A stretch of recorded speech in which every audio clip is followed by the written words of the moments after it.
Logitech has decided to release an updated X version of the G502, despite its reputation of being called a brick, because people keep buying the G502.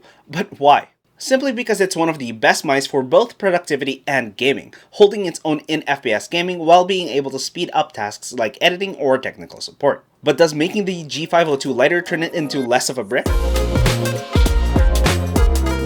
The main feature of the G502X is the number of buttons, and there are a total of 4 extra reprogrammable buttons. 6 if you count the left and right scroll tilt, and 8 assuming you also reprogram the side buttons. More than what you would need to use for a PC. For a lot of people, this is the left, right, and middle clicks with the scroll wheel. I'll get onto what you can do with the extra buttons later in the video. Older Logitech mice had a double clicking issue, which shouldn't happen now that they've moved on to optical switches. I've been using mine for a couple months now with no issues. The clicks are nice and sharp in both feel and sound. The rest of the mouse buttons are slightly softer in feel but keeps the same sound characteristics. Speaking of secondary buttons, the DPI shift or sniper button on the side of the mouse is removable and reversible. If you want it out of the way or completely removed, you can do that. The cover to remove the button is made out of the same material as the grip, which has a smooth texture but remains grippy due to the rubber material. But removing the DPI shift button would be counterintuitive to being the best mouse for both productivity and gaming. The biggest feature for productivity is the amount of buttons. What people don't talk about much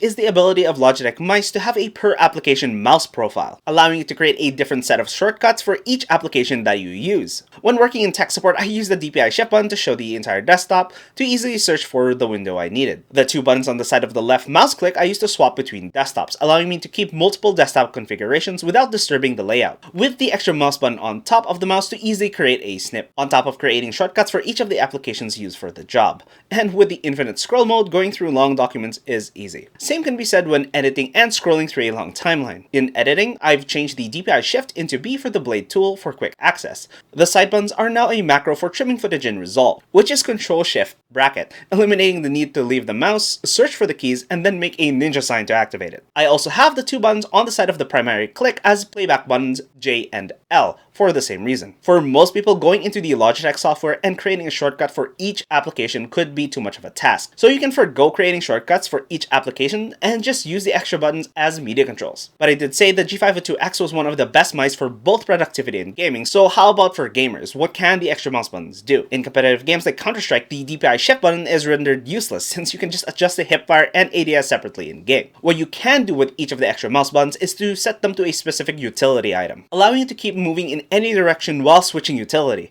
and eliminating the chance of accidentally hitting keys next to WASD, if you have rebinded your utility to be close to it. The same idea goes for other FPS games like Overwatch and Apex. Remember the ability for Logitech mice to have a per application mouse profile?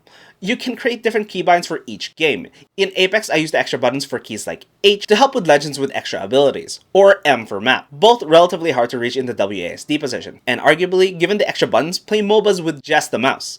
But how does it feel while gaming?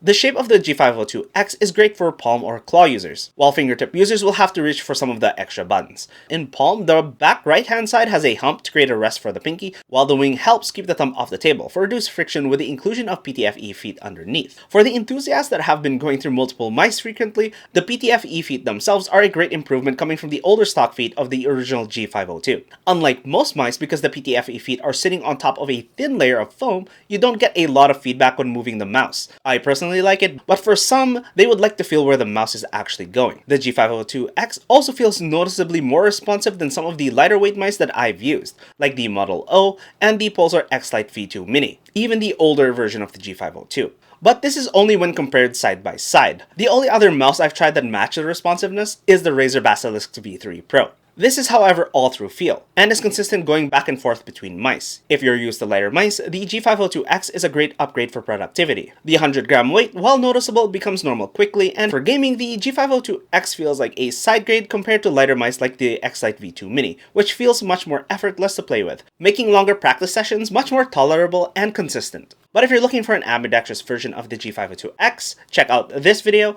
like the video, and subscribe for tech reviews with productivity and gaming in mind. Practicing to improve aim will transfer through mice regardless of how heavy the mouse is.